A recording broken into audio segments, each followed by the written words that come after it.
Let's now pick up focus on a major global flashpoint as we speak. The Hezbollah has launched dozens of rockets at northern Israel as tensions are on the rise in the Middle East after Iran and its allies said that they were readying their response to the killing of Hamas's political chief Ismail Haniyeh, which took place in Tehran earlier this week. As fears of regional battles, perhaps even a war, continue to mount, US President Joe Biden has expressed hope that Iran would stand down despite its threats to attack Israel. Hezbollah has also said that the attack was a retaliatory strike to what Israel did in Kfar Kela and other areas of Lebanon that took place, including in Beirut, that killed a senior military commander from Hezbollah.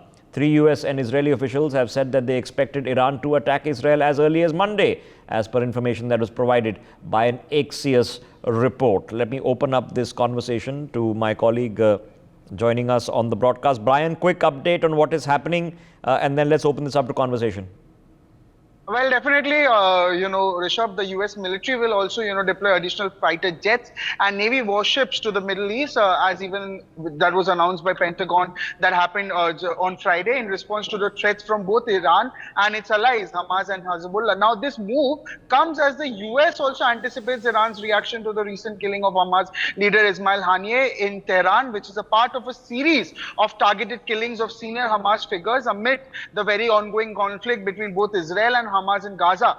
Even Lloyd Austin, who is the US defense, has also authorized the deployment of additional Navy cruisers and destroyers that are capable of intercepting ballistic missiles to the Middle East and Europe. And even Rishabh, also additionally an extra squadron of fighter jets will also be sent to a region. And as even stated by the Pentagon, that Austin has ordered these adjustments to enhance US force protection, support Israel's defense, and even prepare for various contingencies. And despite even when there was previous speculation, Rishabh, that the Pentagon might not replace the USS Theodore Roosevelt carrier strike group in the Middle East after its current deployment, Austin also decided to rotate in the USS Abraham Lincoln carrier strike group as its replacement. Okay, Yes, all right. Ladies and gentlemen,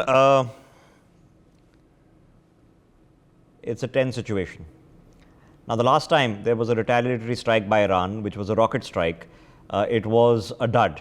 There were no casualties. All the rockets were either intercepted or landed in unpopulated areas. This Hezbollah strike has many of the rockets were indeed shot down by the Israeli Iron Dome system, but some of them have struck targets in the northern part of Israel. On your screens are the areas where the rockets have indeed landed in northern Israel, very close to the Lebanon border. Meanwhile, the US and UK are now advising their citizens to leave Lebanon immediately by any ticket available. India had also issued an advisory 3 days ago. Let me open up this conversation to our guest joining us on this broadcast. I can see General P.K. Sehgal with us, General Dwivedi is with us, and Dr. Sandeep Tripathi joining us on the broadcast as well. General Sehgal, if I can quickly begin with you. So now all eyes, do you think the Iranians are going to hit back? Absolutely and totally. If Iranians do not hit back, Israel will be tempted to carry out similar assassinations elsewhere, including Iran. Hence, Iran is preparing for an all-out war. In the fact, it will be a multi-pronged and a multi-front war, wherein not only Iranians will attack, but Houthis will also attack, Hamas will also attack, the Iraqis will also attack, as well as the Hezbollah. And it will not be an attack this time through Saudi Arabia, Jordan and UAE, where most of the missiles and the slow-moving drones were knocked down, and over the sea where the American Armada and the British Armada could shoot down 90% of them. This time it will be possibly through Iraq, Syria and Lebanon, where their detection would be extremely difficult and most of them will succeed. The aim of doing a multi-pronged and a multi-front attack is to ensure that the Iron Dome system of Israel stands dissipated, overwhelmed and saturated. Most of the missiles will reach their target. It's absolutely imperative that Iran tells Israel in those uncertain terms that enough is enough. There's been another announcement this morning by an Iranian minister, and whose timing is something that is send a caution to America as well as to Israel. He said we've obtained nuclear weapons. However, we have not declared it earlier for reasons best known to us. Now, who has supplied them, given these weapons? Because they will use the word, we have obtained nuclear weapons. Okay. Whether it's been given by Pakistan, whether it's been given by North Korea, or Russia, or China, but does not know. But the very fact that they've claimed that the timing is absolutely a clear message and a clear caution to America and Israel that not to do something what they intended doing. Because any American intervention in the form of large-scale airstrikes, etc., would put out of action the entire American and the British Armada if the nuclear weapon is used there. Okay, all right, General Dwivedi, let's go back to the situational difference. A couple of months ago, when the Israelis conducted rocket strikes into Iran, Iran retaliated, but let's face it, that retaliation was more of show than of substance, because most of the rockets were shot down and there were absolutely no casualties on the Israeli side.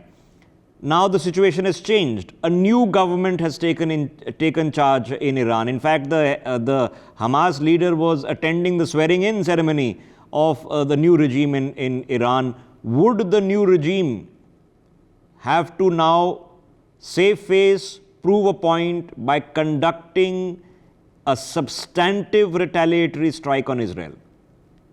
Well, Rishabh, absolutely. First and foremost, I think the situation in West Asia is very tense. And it has taken another serious turn after the assassination of Ismail Haniyeh. And that too in Tehran, when he was attending the swearing-in ceremony of the new president. Now, you brought in a comparison between what happened earlier and what is the situation now. See, absolutely, the retaliation strike by Iran was symbolic. It was just to give a political message that they have the ability to respond, but it caused no damage. But currently, this situation is very different. First and foremost, Israel has seriously embarrassed Iran by carrying out the assassination right in the capital. So therefore, I think Iranian leadership has no choice but to respond in a very firm manner. Secondly, the government change in Iran doesn't really matter because the ultimate power lies with the supreme commander, supreme leader. And therefore, I see 2-3 situations happening. First and foremost, Iran will respond, but how the response will be? They have two options. One is through the axis of resistance, that is the Hezbollah. Hamas is already into the game, and Houthis. But Hezbollah is the most potent of the three because its capacity and ability to engage Israel is very formidable, and they have already done that. They have fired the rockets in the northern Lebanon. Second is that will Iran come in directly? To that extent, I think they will be very, very cautious because then the response will be from the US. And as we all know that US has already moved its assets. It has moved 2 aircraft carrier, Abraham Lincoln, and also the Roosevelt into the area, and they have assets already deployed. In that case, in case Iran comes directly, there will be a very, very intense retaliation, and maybe their nuclear installation will be targeted. Now, there was a point made that Iran has declared that it has the nuclear capability. Well, right now the information warfare is going on, and this is to put psychological pressure on Israel and also its allies. My final word is that situation definitely has heated up.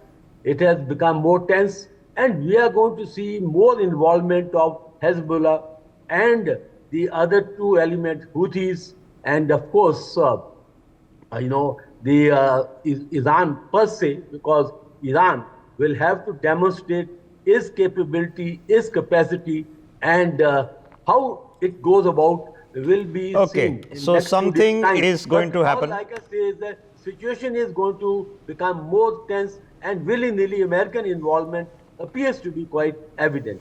Okay, so something's going to happen. Something's got to give. Professor Tripathi, let me ask a question on a different tack.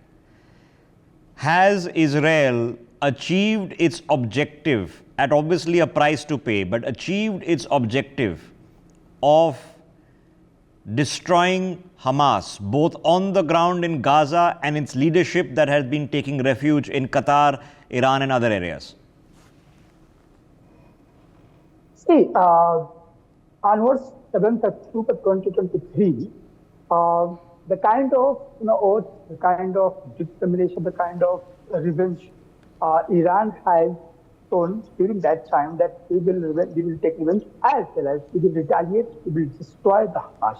See, the moment of 7th October. So in that perspective, we can say yes, Israel is successful in terms of the defeating, in terms of the humiliating, in terms of the discouraging the conviction, the courage of this excess of resistance. No doubt, because the 30th July and the 31st July, both dates is very important for Israel. So 30th July, the chief of the one commander, military commander of the Hezbollah has been killed by the Israelis who was took, as well as in Beirut, as well as and 31st we all know the assassination of Ismail Haniyeh. So these two incidents is very important for the moral victory of the Israel. But at the same time, if you your question is what about the next for Israel? Israel knows very well the kind of retaliation coming from the Iran and its regional allies. So that is very evident, that is very clear. There is no doubt if you are going to destroy Hamas, they will retaliate. No doubt, there is no doubt that Hamas is not so competent as it was before. Because the top leadership, the top is even the Bombardiev, Ismail Haniyeh, as we have seen the Hezbollah. So you can say the morally, you can say somehow the conviction level, they are not up to the mark as it was in October 2020. I know it's a difficult assessment, but let's try to find one. General Sehgal, in every mission there have to be some war aims. It just can't go on pointlessly. So if the Israeli war aim was indeed to decapitate and disable Hamas and its ability to undertake rocket strikes into Israel and threaten Israeli civilians, is Hamas incapacitated? To an extent, yes. Israel has succeeded in eliminating all those, or most of those who were involved in planning and executing the attack on the 7th of October. That notwithstanding, new leadership has already emerged. There is a famous saying, "King is dead, long live the king." The next leadership is far more ferocious. In fact, one of the leaders who emerged in place of Haniyeh, etc., has a Keralite link and is considered to be far more vicious, far more stronger, and far more difficult to deal with. If you remember, Bin Laden was taken out, but Al-Qaeda is still alive. Baghdadi was taken out, ISI is still alive. Israel has not been able to finish Hamas, nor would it be able to finish Hamas ever. Hamas is an ideology, and this cannot be destroyed. Neither can Boko Haram be destroyed, nor can Taliban be destroyed, nor can PCP be destroyed, Al-Qaeda or ISIS. Yes, their ability to fire rockets into Israel has been decapacitated in a very major way. Okay. There has been no major rocket attacks taking place from Gaza into Israel, but the very fact that they're still giving them a tough fight, the fight has been going on for almost now 10 months, clearly is indicative that they've not been able to destroy Hamas. More than 30. So let us assume, and these are assumptions that are being made, but let's follow the path of logic. General Dwivedi, Hamas has not been exterminated from Gaza. It's been 10 months, and yet on a day-to-day basis, operations in a very, very small strip of land. This is not the complexity of a large swath of land that was Afghanistan with all sorts of topography. This is a small strip of land, but in 10 months, the Israelis are still facing deadly resistance. So if they have drawn an assumption that the only way to decapitate Hamas is to go after its leadership because the foot soldiers are being easily replaced, have they at least achieved some war aims? Was it worth the effort? Well, Rishabh, I think Israel entered this conflict as a response to the Hamas, attack on 7th October with very two clear war aims. First and foremost, to destroy Hamas, and secondly, to get all the hostages released. Now, let's look back at the little bit of history, that in no conflict, irregulars have been defeated by conventional forces, and that's the ground reality. So I think that Israel war aim should have been to degrade the Hamas, because destruction is willy-nilly impossible, because you can't destroy a guerrilla force, because they will always live to fight another day. But yes, they have been degraded to considerable extent.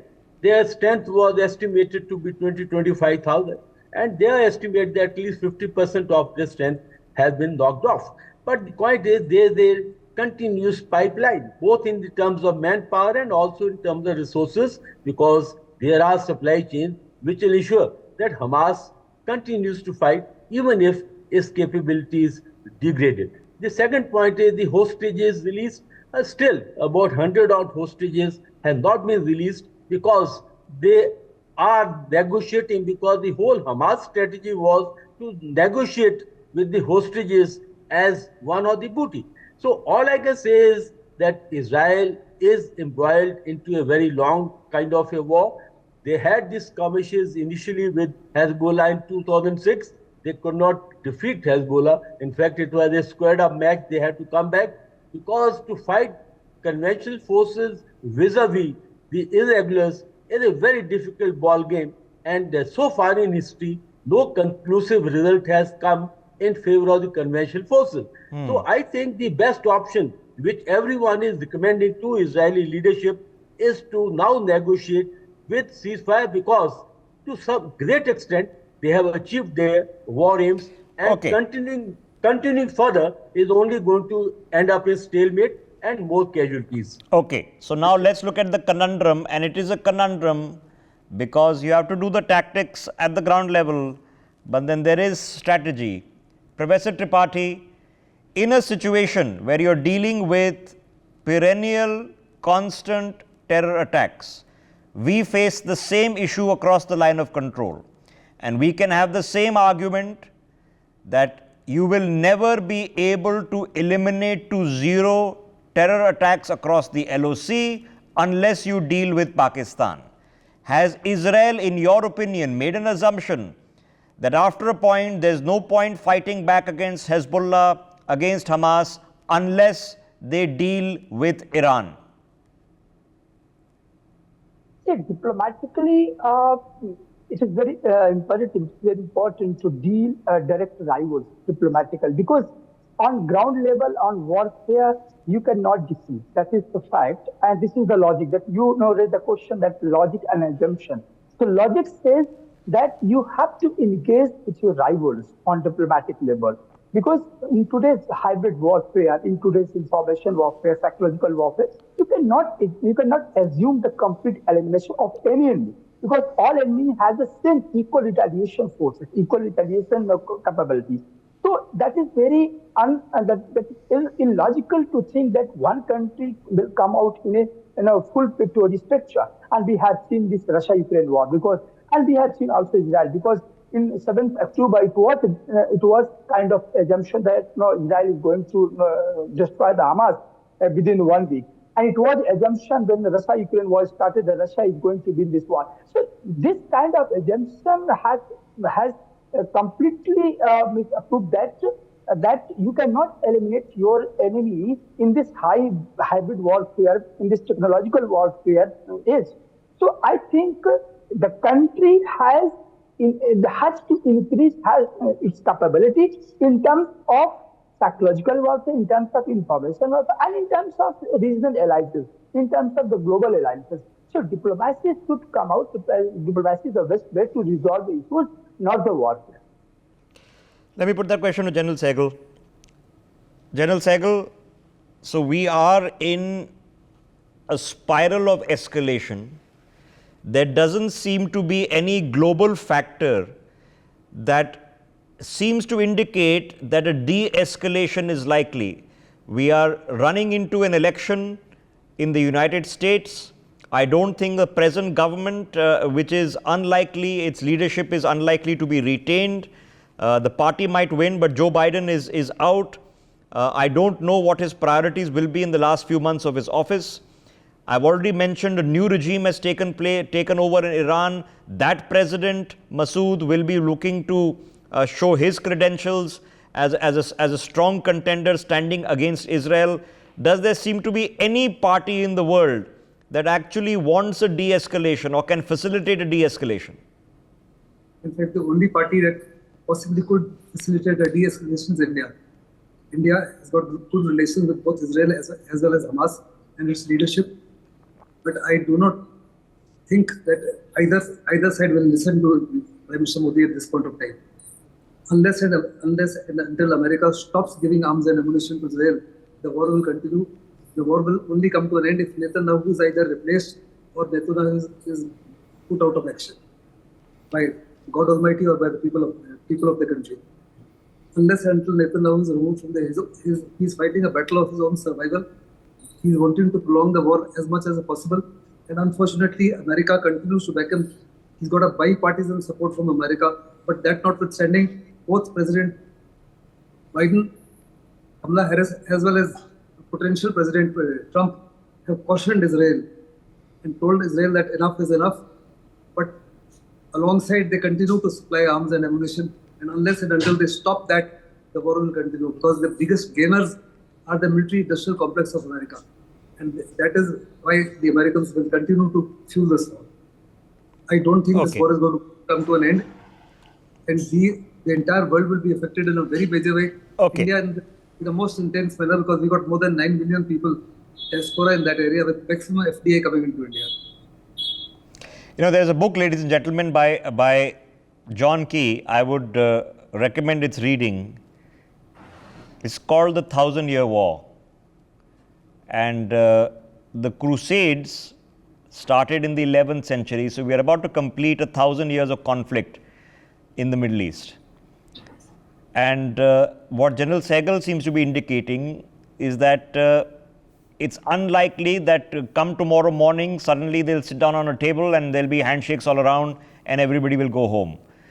So now we have to assess what the impact is going to be of various phases of escalation and de-escalation in now a hot conflict. General Dwivedi, now, what potentially do we see as we firefight or the world firefights the impacts of this? There will be many conversations on trade, there will be many conversations on oil prices. What do we do? Well, Rishabh, you brought a point on history, and I am a student of West Asia. I'd like to make two very important points. First and foremost, there are no military solutions to political problems. And that's exactly what Israel have been trying to do right from 1948. They went to war in 56 in Suez, 67, 73 Bekaa Valley operations. And now what you're seeing, that until Israel reconciles to a political solution, viable political solution is two-state solution, which everyone is propagating. And therefore, first and foremost, until you have a political solution, the wars will go on indefinitely. They may keep fighting for another 70, 75 years. Point number one. Point number two is you have to see where this source lies. And you gave a very important analogy between Pakistan, is prosecuting the cross-border proxy war against us, and Iran is the main player in the West Asia as far as current situation is concerned. But until you hit at the source, you are not able to bring in tangible change in the ground situation. And that's exactly what has happened. And I wrote an op-ed for Tribune only some time back, that until we hit Pakistan, this war of proxies will go on. And similarly, same analogy, until Iran is made to pay the price, until it becomes cost prohibitive for Iran, these three players, Houthi, Hezbollah, and Hamas, are going to carry on. And my last end point is, as I said, that only path that can bring in some kind of a situation under control is America. India has no clout. We don't have that kind of clout. Yeah, we may have good relations, but we don't have the kind of clout to actually impose something. And that lies with America. So all I can say is, for the betterment of humanity, is time that Israeli leadership is convinced that they have achieved fair amount of their war aims. Is the time now to sit down and not escalate the situation further, because this war will go on indefinitely. And as I said earlier, Hezbollah has never been defeated by conventional forces, and that is the ground reality of the issue. Okay, so quick last thoughts. Professor Tripathi, what must we prepare sitting here, because we are not disconnected from this? There is going to be global reverberations. We know what happened when the Houthis were attacking shipping lanes, and we also know that India for the first time responded in strength and sent, I don't think we've ever sent these many naval ships, 6 of them involved in operations to rescue shipping in that region. So impact on us, and what do we do? What's our response? Very important question, because the nature of this global order is anarchical. There is no global governance. There is no global institution that guarantees peace. So I think, in my opinion, self-help and maximization of the power, better diplomacy and defense modernization, and the maximization of countries' national power is the only one criteria that can defend any country. Otherwise, we can't expect any global institution. So in my view, the country's maximization power is the sole criteria to defend countries' national power. For more such videos, subscribe to the NewsX YouTube channel, hit the bell icon.